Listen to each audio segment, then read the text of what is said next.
bagaimana sikap kita terhadap adanya perbedaan penentuan awal dan akhir Ramadan. Apakah penentuan awal dan akhir Ramadan itu atau penentuan tanggal 1 Ramadan dan 1 Syawal itu bisa berbeda? Jawaban pertanyaan pertama maka adalah dalam menentukan sikap dalam permasalahan ini juga membutuhkan adanya ilmu, karena Allah Subhanahu wa taala menyatakan wala taqfu ma laysa laka bihi ilmun. Jangan engkau mengikuti atau bersikap menilai, memvonis sesuatu yang Anda tidak memiliki dasar ilmunya secara ilmiah, dasar dalil. Karena sesungguhnya pendengaran, penglihatan dan hati kita, kalbu kita dimintai pertanggungjawaban di sisi Allah Subhanahu wa taala.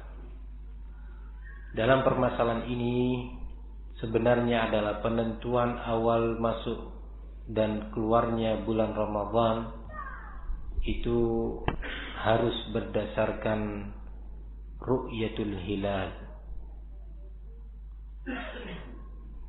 sebagaimana dalam beberapa dalil yang tadi saya sebutkan dari Al-Quran maupun Sunnah. Yang kedua, penentuan awal dan akhirnya Ramadan berdasarkan ru'yah ini adalah sesuatu yang telah dijalani oleh umat dari masa ke masa, dari sejak generasi terbaik umat ini yaitu sahabat hingga yang berikutnya hingga hari ini. Ini semestinya.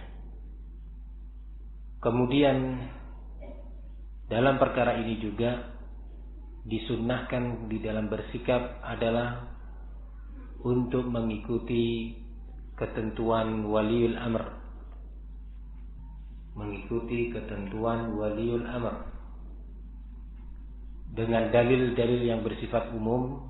Pertama, diantaranya ya ayyuhalladzina amanu athi'ullah wa athi'ur rasul wa ulil amri minkum. Wahai orang-orang yang beriman, taatlah kepada Allah dan taatlah kepada Rasul serta waliul amr, penguasa kalian. Dalil yang umum juga Rasulullah menyatakan ketika diminta nasihatnya oleh sahabat, berikan kepada kami nasihat ya Rasulullah, wasiat sebelum meninggalnya.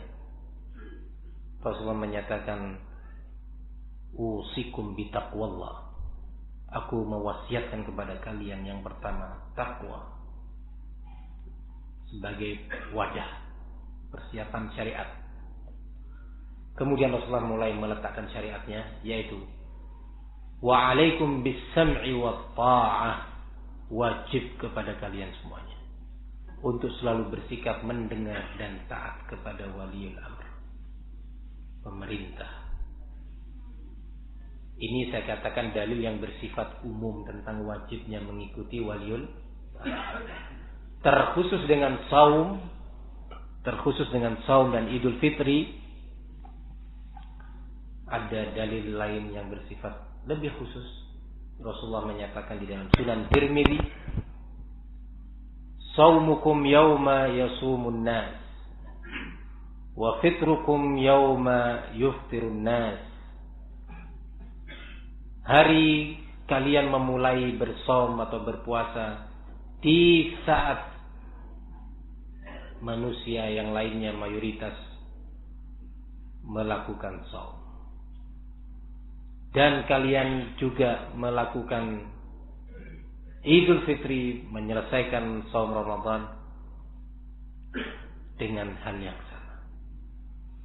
Apa makna hadis ini? Untuk tahu maknanya, kemana kita kembali? Kepada orang yang berilmu. para ulama sejak dahulu, yang dahulu, ulama-ulama dahulu khususnya, karena mereka lebih mengerti tentang bahasa Arab dibandingkan kita. Kedua, mereka belajar dari gurunya secara menyambung terus sampai ke sahabat Rasul sallallahu alaihi wasallam. Kata mereka, makna hadis ini bahwa bersaum dan beridul fitri bersama waliul amr. Bersama waliul amr. Kalau ada pertanyaan, loh Ustaz, bukankah waliul amr tidak mendasarkan saum Ramadan berdasarkan ru'yah? Kita jawab bahwa perkiraan ini, prasangka ini adalah salah. Butuh kita mengklarifikasi dengan benar. Karena kalau kita keliru bisa jatuh pada sikap menentang waliul amr. Dan menentang waliul amr itu adalah maksiat. Dan maksiat itu bukan bagian daripada takwa. Kalau kita menentang, lu apa dalilnya bahwa menentang waliul amr maksiat? Tadi ayat dan hadis yang sebagian kecil saya sebutkan. Lah, harus kita klarifikasi. Benar enggak berita yang tersebar bahwa pemerintah tidak mendasarkan kepada ru'yah? Hal ini adalah sesuatu yang salah. Kenapa? Alhamdulillah, pemerintah kita tentunya dengan segala kekurangan, mudah-mudahan Allah memberi hidayah, membimbing mereka. Ya, doa sama Allah, jangan cuma dicaci maki. Doa sama Allah agar diberi bimbingan. Sampai Al-Imam Ahmad rahimahullah, beliau menyatakan, law anni a'lamu anna li da'watan mustajabah. Kalau seandainya aku tahu bahwa aku punya satu doa, kesempatan doa hanya satu yang bisa diterima oleh Allah. Padahal kepentingannya banyak kan ya. Minta hidayah, minta kesehatan, minta keselamatan, minta ini. Hanya diberi satu kesempatan doa yang akan dijawab dan diterima oleh Allah, dikabulkan. Kata beliau, aku akan gunakan doa ini untuk mendoakan hidayah bagi waliul amr. Sudah kita berbuat begini? Atau kita hanya bisa sebaliknya, mengkritik. Maka dari itu doa, sambil ada upaya untuk menyampaikan nasihat jika mampu. Saya katakan salah. Alhamdulillah, pemerintah kita melalui Departemen Agama itu telah melakukan upaya isbatur ru'yah. Lebih dari 20 tempat di seluruh pelosok Indonesia, mulai ujung Sumatera paling barat sampai ujung timur Irian Jaya. Itu ada petugas-petugasnya. Dan yang melakukan bukan pribadi, bukan kepala depaknya saja, ya, atau bagian tertentu, tidak. Diundang orang-orang tertentu, organisasi-organisasi. Kebetulan saya pernah hadir 2 kali setidaknya dalam acara itu tadi, isbatur ru'yah. Ada beberapa organisasi diundang untuk sebagai saksi, benar-benar hilal terlihat atau tidak berhasil melihatnya. Setelah itu diumumkan oleh kepala depak atau yang mewakilinya bahwa pada tanggal ini jam sekian, di tempat ini, di pantai ini, dalam upaya isbatur ru'yah yang dilakukan oleh, disebutkan secara lengkap bahwa disebutkan berhasil atau tidak berhasil. Kalau nggak berhasil, disaksikan oleh yang lainnya, disampaikan ke pusat seperti itu. Nanti dari ujung daerah Gresik situ, daerah Cirebon, daerah Tanjung Kodok, nanti Sumatera, Sulawesi, semua itu. Para hadirin yang saya muliakan, maka dalam hal ini kita menyatakan pemerintah telah melakukan upaya. Kita sebagai hamba Allah diberlakukan syariat, yaitu taat kepada waliul amr. Wah Ustaz, kita belum berhasil, tapi di Saudi sudah berhasil, sudah ada kabar, kita telepon saudara kita di sana. Ya kita tanya, negaranya kamu Indonesia apa Saudi? Kan gitu. Waliul amrnya kamu itu Saudi atau Indonesia? Kalau jawabannya Indonesia, ya insya Allah begitu. Ya. maka kamu di bawah peraturan dalam pengertian syariat Allah untuk taat kepada walil amr di negeri. Kedua, para ulama di Saudi sendiri, nah ini jangan kecelik katanya orang Jawanya. Ulamanya sendiri di Saudi, para ulama besar itu menasihatkan kepada kaum muslimin di setiap negara untuk mengikuti walil amrnya masing-masing. Ya. Bayangkan. Lah kita yang di sini mau ikut Saudi, sementara ulama di Saudi menasihatin kita untuk ikut negaranya sendiri demi persatuan umat Islam. Berikutnya, kita ini sangat sedih kalau masuk dan keluarnya bulan Ramadan berbeda-beda. Kita masih puasa atau sebagian saudara kita masih puasa, yang sana sudah Allahu Akbar, Allahu Akbar, ya, sudah pakai baju baru, sudah makan lontong, ya. Yang ini masih puasa, maaf saja ngelek itu katanya, masih belum pakai baju baru. Yang ini berangkat ke masjid, keluarga, masya Allah anak kecilnya pakai sepatu, wah indah. Ini masih di rumah berpuasa, ya. Pemandangan yang tidak mengasihkan, tidak mengasihkan sama sekali. Yang masing-masingnya atau masing-masing organisasi dengan ijtihadnya sendiri-sendiri. Katakan Auliul Amr itu berijtihad, ya, posisikan perintahnya Waliul Amr atau himbauannya itu sebagai ijtihad. Di sana ada organisasi A, organisasi B, C, D, tidak tahu sampai Z atau tidak. Masing-masingnya punya ijtihad. Ijtihadnya begini keputusannya. Ijtihadnya yang B, begini keputusannya. Terus C, keputusan. Berhadapan dengan ijtihadnya Waliul Amr. Ijtihadnya siapa yang harus didahulukan demi persatuan umat? Waliul Amri. Apa dalil? Ada dalilnya? Iya, harus sunnah itu harus selalu dalil. Contohnya, ketika musim haji di salah satu musim haji di masa Khalifah Utsman bin Affan, ya, melakukan sholat di Mina dengan sempurna 4 rakaat, tidak mengqasar. Khalifah Utsman bin Affan. Khalifah Utsman beristihad bahwa beliau di Makkah itu melakukan sholat sempurna 4 rakaat zuhur, 4 rakaat asar, 4 rakaat isya, 4 rakaat, enggak dua. Tidak mengqasar. Sementara Abdullah bin Mas'ud, salah seorang ulama besar sahabat, sudah ulama besar, bukan di kalangan sembarangan orang, di kalangan sahabat. Bayangkan. Ulama besar di masa kita itu nggak terhitung di masa sahabat. Ya. Lah ini ulama besarnya sahabat Abdullah bin Mas'ud, salah satu mufassir Al-Quran.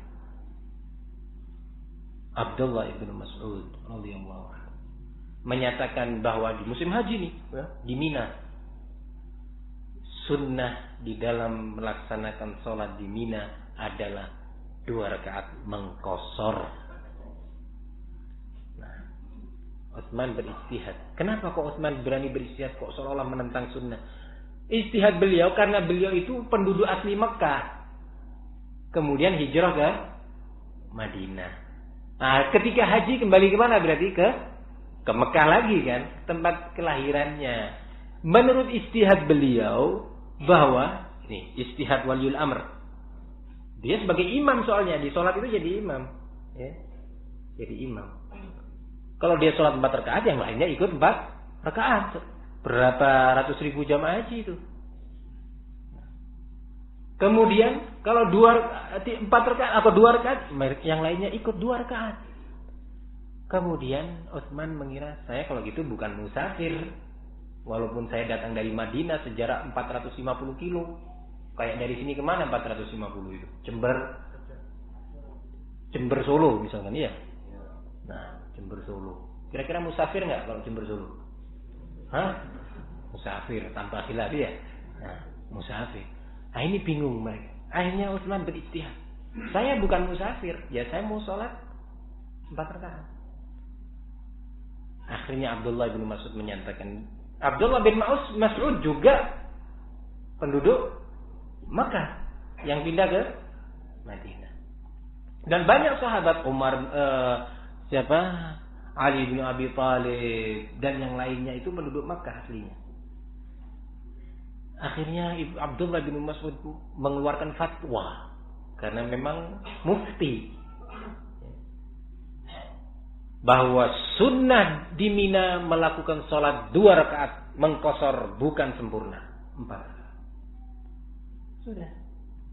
Tentunya jamaah mendengarkan fatwa ya Abdullah bin Mas'ud. Kemudian ketika sholat sudah mau ditegakkan, Utsman sebagai khalifah jadi imam. Allahu Akbar. Sholat Ibnu Mas'ud ikut juga jadi makmum. Sholat 4 rakaat juga.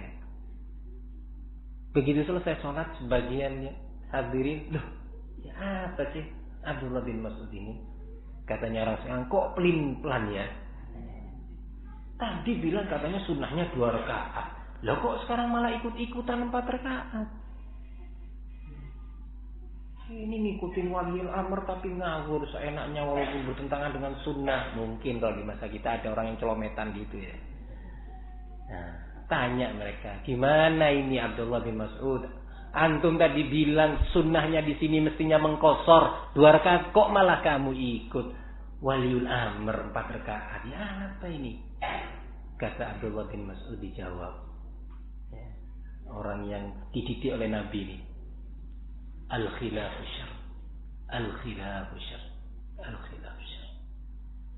Menyelisihi waliul amr itu adalah suatu kejelekan. Menyelisihi waliul amr itu adalah kejelekan. Menyelisihi waliul amr itu kejelekan. Mengalahkan ijtihadnya beliau ilmunya ya demi mengikuti waliul amr dan menjaga persatuan. Bayangkan kalau Abdullah bin Mas'ud menyatakan tidak, pokoknya 2 rakaat itu sunnah. Bagaimana jamaah haji? Bisa pecah kan? Pecah ini. Nah, jamaah haji. Tapi dikalahkan ijtihadnya demi karena kesian sama umat. Lah, dan juga Utsman bukan jelas-jelas mau menentang sunnah, bukan. Ijtihad beliau menganggap dirinya bukan musafir. Nah sekarang sama dengan kasus masalah ini. Ramadan. Waliul amr berijtihad, berupaya menentukan awal bulan Ramadan. Bisa berhasil melihat hilal, bisa tidak berhasil. Dan alhamdulillah kebetulan upaya ru'yah itu sesuai dengan bimbingan sunnah, apalagi. Maka saya katakan kita sebagai rakyat sudahlah semua menanggalkan ijtihadnya masing-masing organisasi, ngikutin waliul amr sehingga takbirnya itu bareng-bareng, pakai baju barunya juga bareng-bareng, nggak saling lirik-lirik. Nah, ini berangkat ke musola ke masjid, yang ini masih belum. Nah, jangan. Maka jawabannya adalah kita mengikuti waliul amr. Wallahu ta'ala alam bis-shawab.